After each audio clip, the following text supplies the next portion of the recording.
nshuti ndakubwire kandi ndagutumye ukabona uburemerewe n'imibabaro, mubwire abibwire Yesu amuremurure, ego mubwire abibwire Yesu yabibabarijwe, ego nshuti ndakubwire kandi ndagutumye ubuzi ivyo yari kuronka, ubuzi ivyo yarafise, ubutukwa gaturubikwa, bose barababaye. Babwire babibwire Yesu abaremurure, ego babwire babibwire Yesu yabibabarijwe, ego umuvugishwa Yesaya umuvugishwa mu gice ca 53 ku murongo wa 2 n'uwa 3 n'uwa 4 atubwira uwufise imibabaro.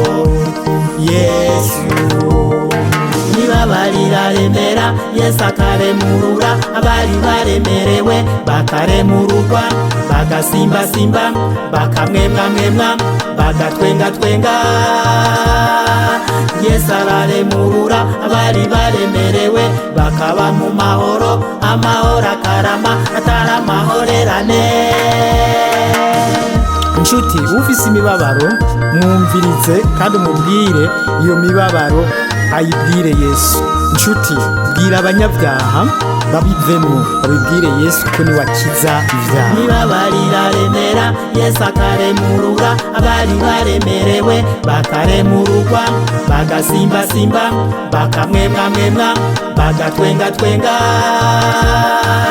Yesu araremurura abari baremerewe bakaba mu mahoro, amahoro akarama atari amahorerane.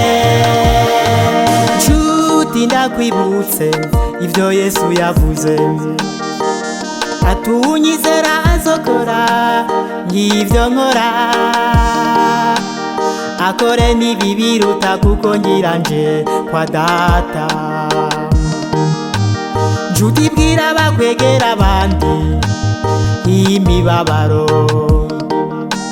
abatukana bagaturubikana bagatunduza imitima y'abantu, co kimwe n'ibindi vyaha babwire byose babihebe, babwire babibwire Yesu kuko niwe akiza ivyaha. Babwire babibwire Yesu yabibabarijwe, ego umuvugishwa Yesaya umuvugishwa mu gice ca 53 ku murongo wa 2 n'uwa 3 n'uwa 4 atubwira uwufise imibabaro.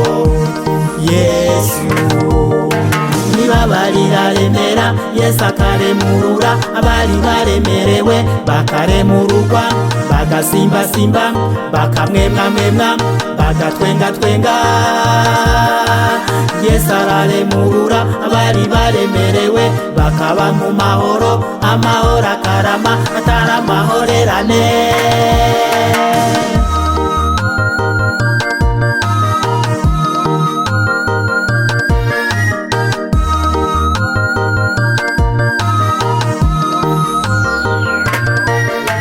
Nibabarira remera, Yesu akaremurura abari baremerewe bakaremururwa, bagasimbasimba bakamwemwamwemwa bagatwengatwenga. Yesu araremurura abari baremerewe bakaba mu mahoro, amahoro akarama atari amahorerane.